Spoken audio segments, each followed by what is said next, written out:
Buenas tardes, nosotros somos el equipo 8 conformado por Briones Rosario Fernanda, Dávila Sánchez Guadalupe Alejandra, Martínez Morales Esther, Tufiño Valdovinos Julio Alexis y su servidora Anguiano Piña Vani Daniela. Y les vamos a presentar el tema de anticuerpos. Para comenzar, tenemos que definir qué es un anticuerpo, o también conocido como inmunoglobulina. Estas son moléculas glicoproteicas compuestas por un 90% polipéptidos y 10% carbohidratos, que tienen la capacidad de combinarse específicamente con un antígeno o un inmunógeno. Reciben también el nombre de gamma-globulinas, debido a su migración electroforética. Los términos aglutininas o precipitinas son alusivos a su actividad. Los anticuerpos son increíblemente diversos y específicos en su capacidad para reconocer estructuras moleculares extrañas, y son los mediadores también de la inmunidad humoral contra todas las clases de microbios. Como por estas proteínas se descubrieron en un principio como moléculas séricas que proporcionaban protección contra la toxina difterica, al inicio fueron llamadas antitoxinas. Tiempo después, cuando se dieron cuenta que podían generarse proteínas similares contra muchas más sustancias y no únicamente las toxinas microbianas, estas proteínas recibieron el nombre general de anticuerpos. Otro concepto que me parece importante que conozcamos para tener una mejor comprensión del tema es qué es un antígeno. Este es definido como cualquier sustancia que haga que el cuerpo produzca una respuesta inmunitaria contra ellas. Estos incluyen toxinas, sustancias químicas, bacterias, virus u otras sustancias que sean externas al cuerpo. Los tejidos y las células corporales e inclusive las células cancerosas también contienen antígenos que pueden producir una respuesta inmunitaria. También me parece importante recalcar que estas moléculas pueden ser utilizadas como marcadores en pruebas de laboratorio para identificar esos tejidos o células. Ahora voy a hablarles acerca de su estructura. Las moléculas de anticuerpo están compuestas de dos regiones. Una de ellas es una región constante que solo adopta una de 4 o 5 formas distinguibles desde el punto de vista bioquímico. La otra es una región variable, que puede estar compuesta de una variedad que llega a parecer infinita de diferentes secuencias de aminoácidos, lo que forma estructuras sutilmente distintas que permiten a los anticuerpos unirse de manera específica a una variedad de antígenos igual de vasta. Esta división se las ilustra en la imagen que pueden observar, en la cual el anticuerpo se describe como una molécula en forma de Y. La región variable es la dedicada a determinar la especificidad de unión antígeno del anticuerpo. Hay dos regiones variables idénticas en una molécula de anticuerpo, y así tiene dos sitios de unión antígeno idénticos. La región constante determina la función efectora del anticuerpo. ¿Pero qué significa esto? Esto quiere decir que determina el modo mediante el cual el anticuerpo elimina el antígeno una vez que está unido. Cada molécula de anticuerpo tiene un eje de simetría de dos pliegues y está compuesto de dos cadenas pesadas idénticas y de dos cadenas ligeras iguales. En la imagen, las cadenas pesadas se muestran de un color verde y las ligeras de un color amarillo. Las cadenas, tanto pesadas como ligeras, tienen regiones variables y constantes. Las regiones variables de una cadena pesada y de una ligera se combinan para formar un sitio de unión a antígeno, de manera que ambas cadenas contribuyen a la especificidad de unión a antígeno de la molécula de anticuerpo. Hola, buenas tardes. Mi nombre es Dávila Sánchez Guadalupe Alejandra y yo les hablaré sobre los tipos de inmunoglobulinas. Comenzaremos con que se conocen 5 clases de inmunoglobulinas que escribiremos a continuación. Bueno, como habíamos dicho anteriormente, hay 5 clases principales de cadenas pesadas de anticuerpo. Al usar anticuerpos dirigidos hacia la región constante de inmunoglobulinas y la secuenciación de aminoácidos de inmunoglobulinas derivadas de células tumorales de plasmocitoma, ciertos investigadores descubrieron que las secuencias de las regiones constantes de cadena pesada caen dentro de 5 patrones básicos. Estas 5 secuencias básicas se han llamado con letras griegas: mu, delta, gamma, epsilon y alfa. Cada región constante de cadena pesada diferente se denomina isotipo, y el isotipo de las cadenas pesadas de una molécula de anticuerpo determinará su clase. Así, los anticuerpos con una cadena pesada del isotipo mu son de la clase inmunoglobulinas M, aquellos con una cadena pesada tipo delta, son inmunoglobulinas tipo D. Aquellos con una cadena pesada tipo gamma son inmunoglobulinas tipo G. Aquellos con una cadena pesada tipo epsilon son inmunoglobulinas tipo E. Y aquellos con una cadena alfa son inmunoglobulinas tipo A. La longitud de la región constante de las cadenas pesadas es de 330 residuos de aminoácidos para las cadenas alfa, gamma y delta, y de 440 aminoácidos para las cadenas mu y epsilon. De modo correspondiente, los pesos moleculares de las cadenas pesadas varían de acuerdo a sus clases. Las cadenas pesadas de inmunoglobulinas tipo A, inmunoglobulinas tipo D e inmunoglobulinas tipo G pesan alrededor de 55 kilodaltons, mientras que los anticuerpos de inmunoglobulinas tipo M e inmunoglobulinas tipo E son aproximadamente 20% más pesados. Diferencias menores de las secuencias de aminoácidos de grupos de cadenas pesadas, alfa y gamma, llevaron a su subclasificación adicional de esas cadenas pesadas en subisotipos y por ende sus anticuerpos correspondientes hacia subclases. Hay dos subisotipos de la cadena pesada alfa, alfa 1 y alfa 2, y así dos clases de inmunoglobulinas tipo A, inmunoglobulinas tipo A1 e inmunoglobulinas tipo A2. De modo similar, hay cuatro subisotipos de las cadenas pesadas gamma, gamma 1, gamma 2, gamma 3 y gamma 4, con la formación correspondiente de las cuatro subclases, inmunoglobulinas tipo G, y de ahí se desarrollarán los cuatro subclases, inmunoglobulina G tipo 1, inmunoglobulina G tipo 2, inmunoglobulina G tipo 3 e inmunoglobulina G tipo 4.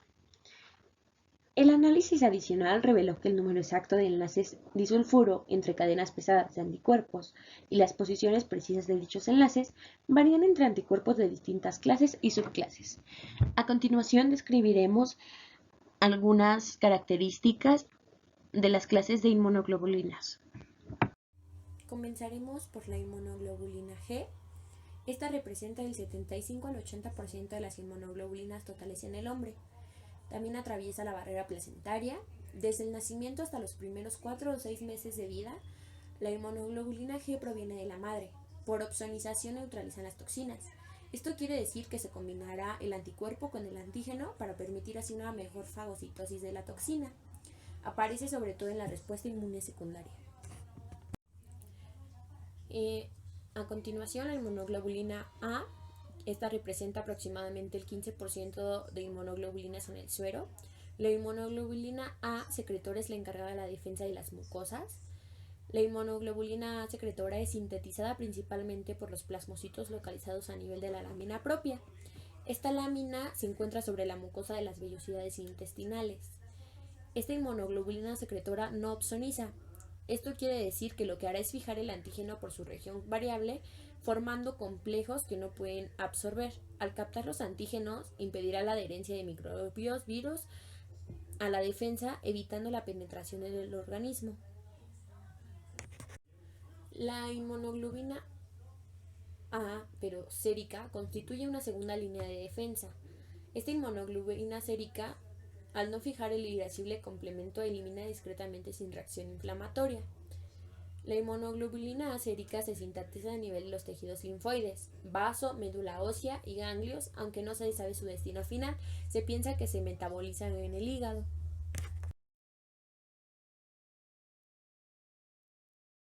La inmunoglobulina M. Se trata de pentómeros en el que los monómeros están unidos por una cadena. Estas representan aproximadamente el 10% de las inmunoglobulinas. Es la primera en aparecer en una reacción inmune.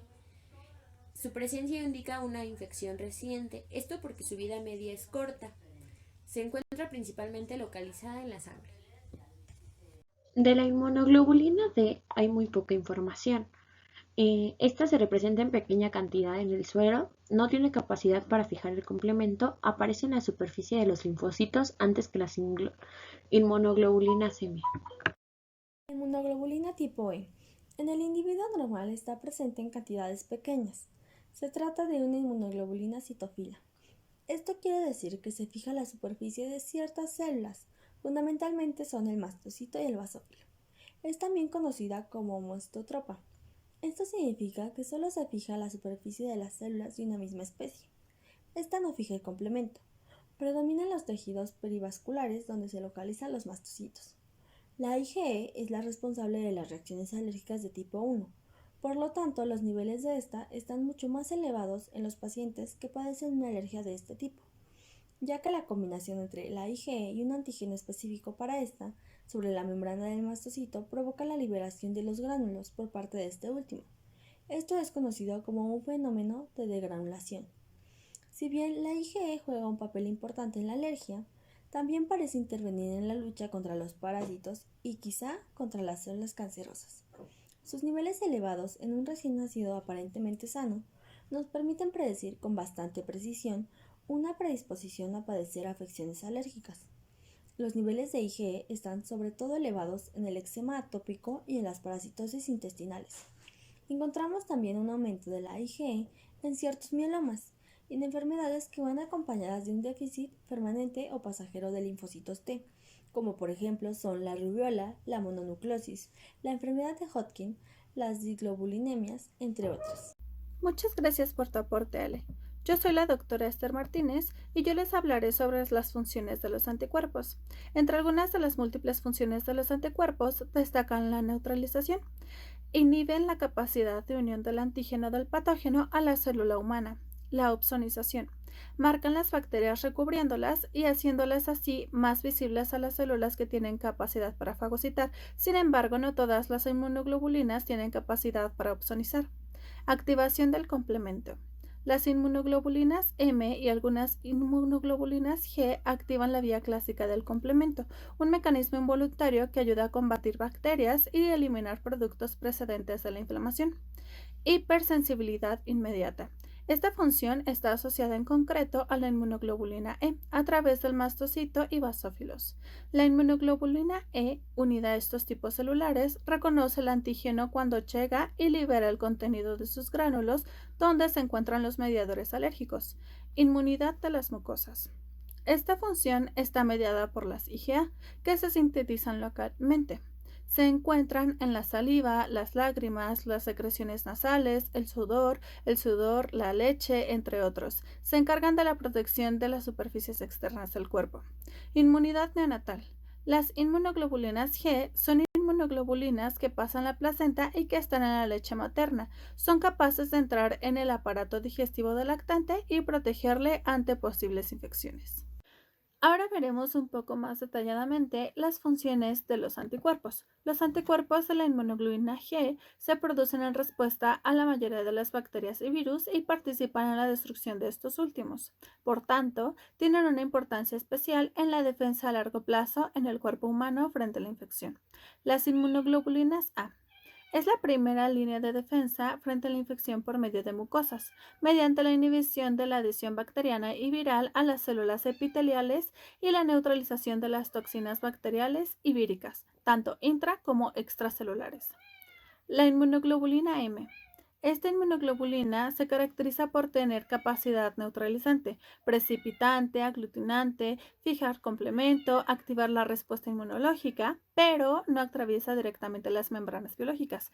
Esta última hace que ejerza su acción normalmente en los espacios intravasculares. La inmunoglobulina D. Esta es una inmunoglobulina asociada a la membrana de los linfocitos B. Su función primaria es la de servir como detector de antígeno para las células B. Se detecta marginalmente en el plasma. La inmunoglobulina E. Como parte del sistema inmune, desempeña un papel importante en las reacciones alérgicas. Por ejemplo, cuando una persona es alérgica a una sustancia en particular como un alimento o el polvo, el sistema inmune cree erróneamente que esta sustancia normalmente inocua para el organismo es en realidad nociva.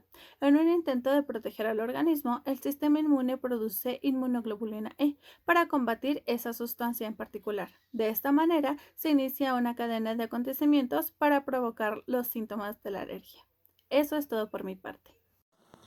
Buenas tardes, compañeros y profesor. Yo soy el doctor Tufiño Valdovinos Julio Alexis y voy a hablarles acerca de cómo es que se lleva a cabo la producción de anticuerpos a través de la activación de los linfocitos B. Para ello es importante que les hable acerca de los linfocitos B. Los linfocitos B tienen una especificidad que está dada por la presencia de los BCR, que es el receptor de los linfocitos B. La estructura de este BCR es básicamente la misma que la de los anticuerpos, puesto que también está formado por 4 cadenas polipeptídicas, 2 ligeras y 2 pesadas. Pero se diferencia de estas inmunoglobulinas porque el receptor BCR está adherido a la membrana del linfocito B. Y bueno, aquí sí ya me voy a empezar a adentrar en el tema, por lo que vamos a empezar en la parte inferior izquierda, donde, como podemos observar, el receptor BCR del linfocito B va a reconocer al anticuerpo y a partir de ese reconocimiento lo va a endocitar para procesarlo y posteriormente expresarlo en el complejo mayor de histocompatibilidad tipo 2. En paralelo a esto, otra célula presentadora de antígeno va a captar a el mismo antígeno. Para esto yo puse la célula que está de color rojo, puse la célula dendrítica, y esta célula dendrítica, al igual que el linfocito B, ya habrá endocitado y expresado a el antígeno por medio del complejo mayor de histocompatibilidad tipo 2. Y aquí es donde una célula T helper 2 o célula auxiliar 2, célula T auxiliar 2, va a reconocer este antígeno y se va a adherir también a él.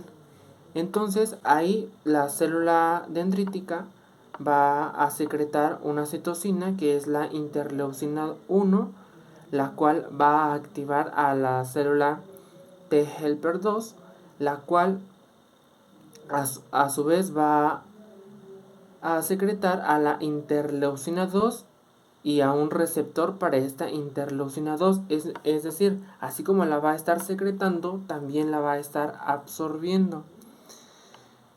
Y eso quiere decir que la célula T helper 2 ya está activa y se va a ir a reconocer el antígeno que se encuentra dispuesto en el complejo mayor de histocompatibilidad tipo 2 del linfocito B.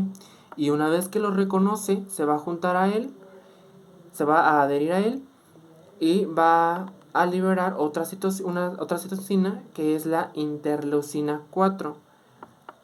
La interleucina 4 lo que va a hacer es que va a crear la activación del linfocito B, y a través de esta activación el linfocito B lo que va a hacer una expansión clonal, lo que quiere decir que está proliferando, es decir, a través de mitosis se están produciendo más células, las cuales se van a diferenciar en células plasmáticas,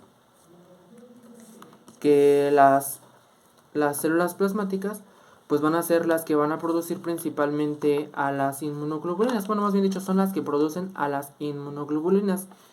Y la primer inmunoglobulina que se va a producir es la inmunoglobulina M, porque esta tiene la característica de que se produce por las infecciones agudas. Por eso es la primera que se produce.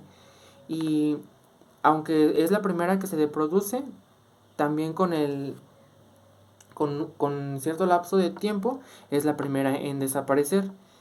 Esta inmunoglobulina M también tiene fuertes actividades de complemento y son las primeras que sintetiza el recién nacido.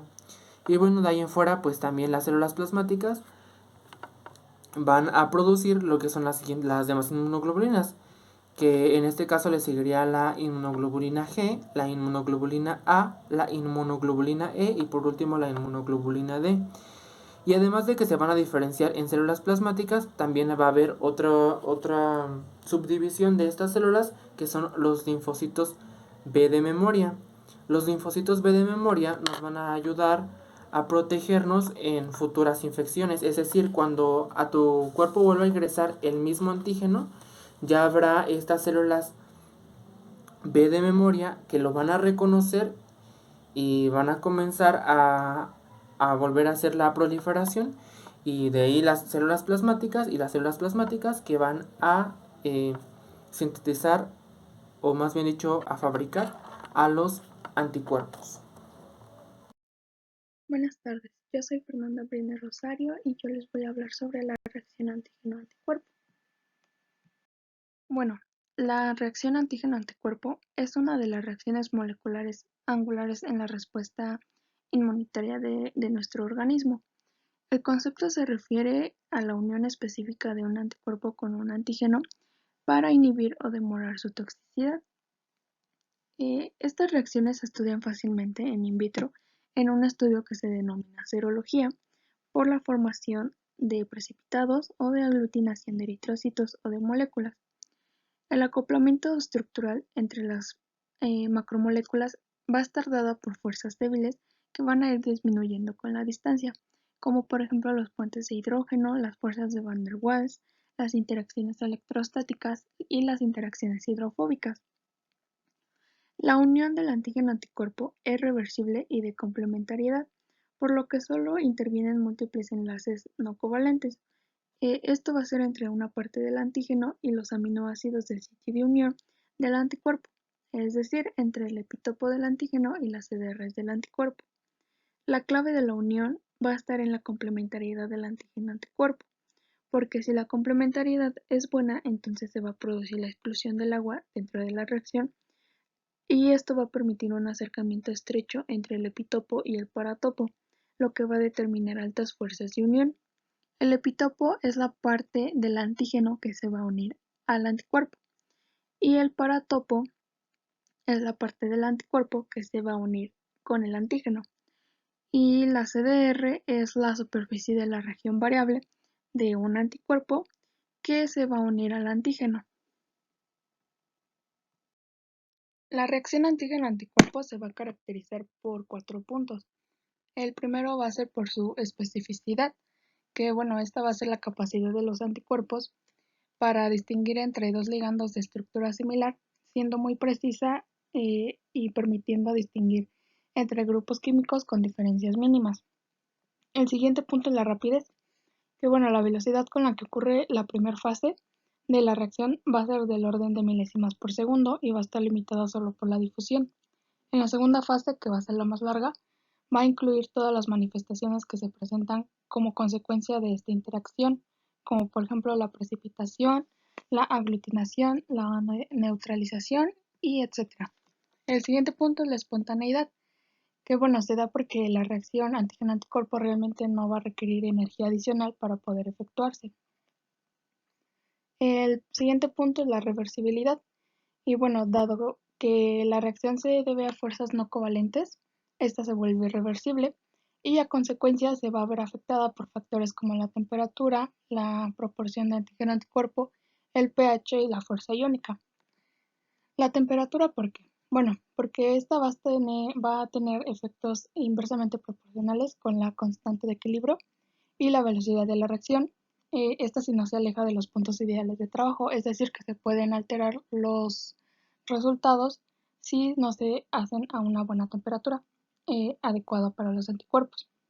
En general, pues los anticuerpos IgM van a reaccionar a temperaturas entre 4 y 27 grados centígrados, mientras que los IgG van a reaccionar mejor a 37 grados. El siguiente va a ser el pH.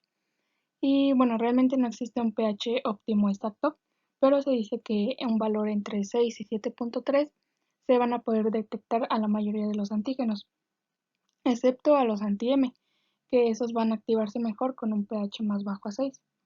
El siguiente punto es la fuerza iónica, y esta va a estar directamente relacionada con el potencial Z.